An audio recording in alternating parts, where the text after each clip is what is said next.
नमस्कार.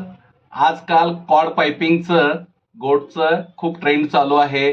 बरोबर आहे, कारण ते अस्तरच्या ब्लाऊजला आपण कॉर्ड पायपिंग काढू शकतो. कॉन्ट्रास्ट असतं, गोल्डन, सिल्वर किंवा कॉपर या पद्धतीने आपण त्याला कॉर्ड पायपिंग काढतो. परंतु परंतु हे जर आपलं साधं रेग्युलर ब्लाऊज असेल तर त्याला कॉर्ड पायपिंग काढता येत नाही. त्याला सरळ ह्याच कापडाची साधी पायपिंग किंवा गोट काढावी लागतं. बरोबर ना?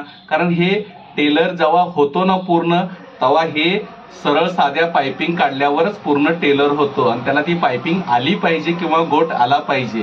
कारण हे जुनं आहे ना, जुनं ते सोनं असतं. मग हे कसं काढायचं गोट आणि पायपिंग, तर मी तुम्हाला सांगणार आहे. तर चला मग. तर आता आपण पायपिंगसाठी कापडचे पट्ट्या काढणार आहोत. तर ते सरळ न काढता क्रॉस असं लवचिक कापडाचे पाहिजे. कमी कापडात आपण या पट्ट्या काढणार आहोत. तर हे 1 इंच किंवा 1.25 इंचाच्या हिशोबाने आपण अशा क्रॉसमध्ये पूर्ण पट्ट्या काढणार आहोत. का? कारण क्रॉस असल्याशिवाय ते पायपिंग किंवा गोट नीट येणार नाही. तर या पद्धतीने मी पूर्ण पट्ट्या काढून घेतो. बघू शकता तुम्ही, जेवढा गळा आहे तेवढ्या हिशोबाने आपण अशा पट्ट्या काढून घेतलेल्या आहेत. बरोबर. तर आता मी ह्या पट्ट्या जोडून घेईन.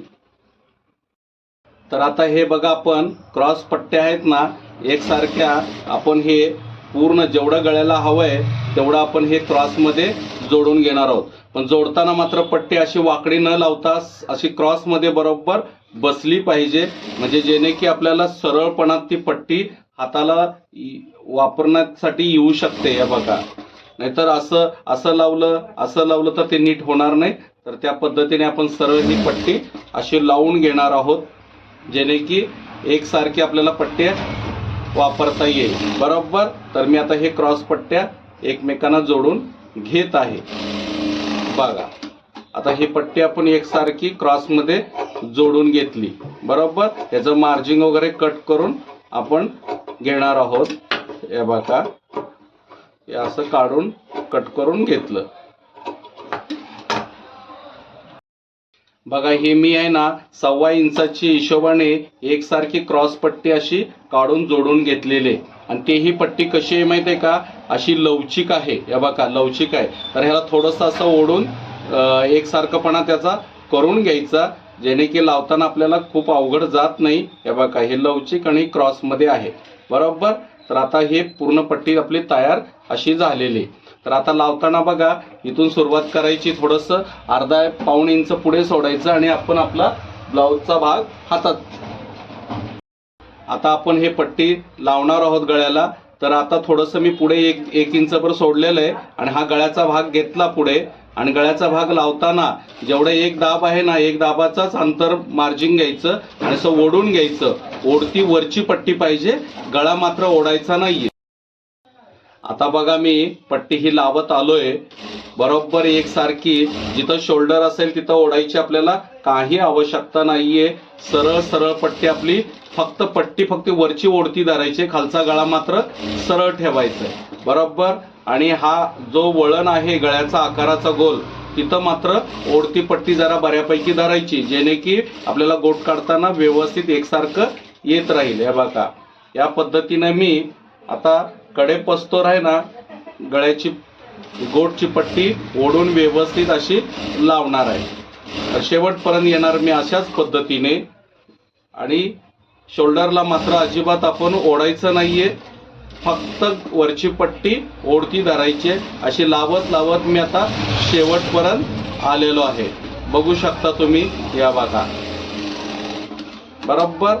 मग आता इथे आपण 1.5-1.25 इंच कट करून घ्यायचं. त्यानंतरने बघा, ह्याला असं जरासं नख मारून घ्यायचं, जेणे की आपल्याला ते आतलं हे मार्जिंग आपल्याला व्यवस्थित धरता येईल आणि गळ्याचा गोट आपल्याला काढायला मदत होईल. बरोबर. हे बघा, हे असं मी कडेपर्यंत नख मारून एकसारखं करून घेईन. हे बघा, हे कडेपर्यंत आलोय. ह्याच्या पुढे 1.5-1.25 इंच आपण कट करून घ्यायचं आणि आता आपल्याला गोट काढायला सुरुवात करायची. आता आपण गोट काढणार आहोत. तर पुढे 1.5-1.25 इंच सोडलेला आहे कापड आणि मार्जिंग मात्र मी बघू शकता एकसारखं मी हे धरलेलं आहे मार्जिंग. तर आता ह्याला काय करायचं, समोरला भाग असा दुमडून घ्यायचा. बरोबर. दुमडला की समान झालं. मग एवढाच भाग पुन्हा याच्या खाली दुमडायचा. म्हणजे तुमच्या लक्षात येईल. बघा हे समान आहे ना, दुमडलंय ना आपण, तेवढंच दुमडायचं. तो एक भाग झाला.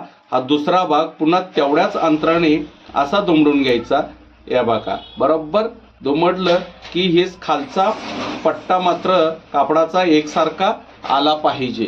बरोबर हे दुमडून घेऊन असं एकसारखं ओढून धरायचं आणि मग या आपल्या मशीनच्या दाबाखाली अलगद ठेवायचं. बरोबर आणि थोडंसं पक्क करायचं. मग इथला हात सोडून द्यायचा आणि मग इकडला भाग व्यवस्थित असा बघून घ्यायचं आणि हे समान अंतर गेलं पाहिजे. मार्जिनच्या पुढे जाऊ द्यायचं नाही असं.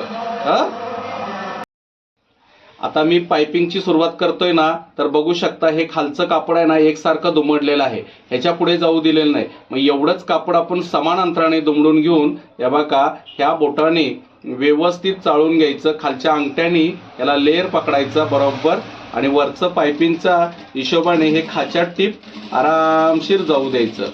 बघा त्यानंतर ना तसाच खालचा कापडाचा हे आधार तसाच घ्यायचा आणि परत हे दुमडून घ्यायचं आणि हे हाताने अंगठ्याने चाळून घेऊन आपण हे व्यवस्थित एकसारखं त्या पद्धतीने जाऊ द्यायचं.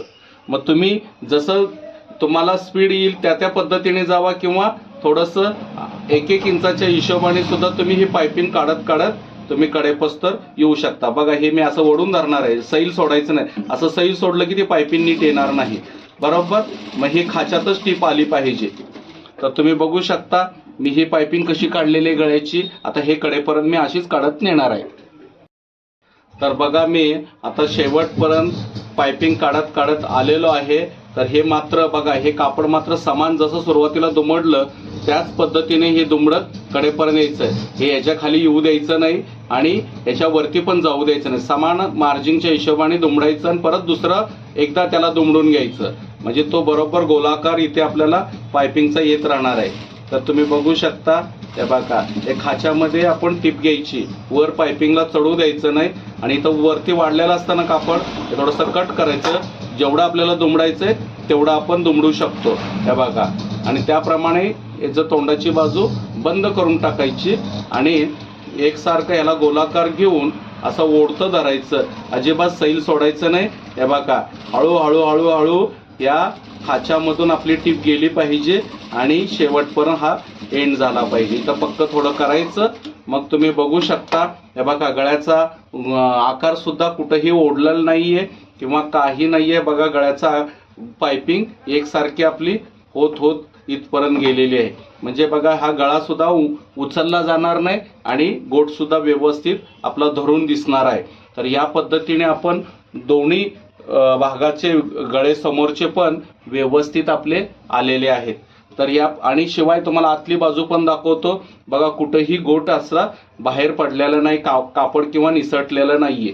तर या पद्धतीने आपण जर गोट काढला ना की व्यवस्थित ब्लाऊज पाठीमागे गळ्याला समोरल्या भागाला धरून बसतो. म्हणजे हे जुनं असलं तरी सोनं आहे. कारण कसं आहे की हे जर गोट काढता आलं की तो टेलर 100% झाला असं आम्हाला अगोदर म्हटलं जायचं.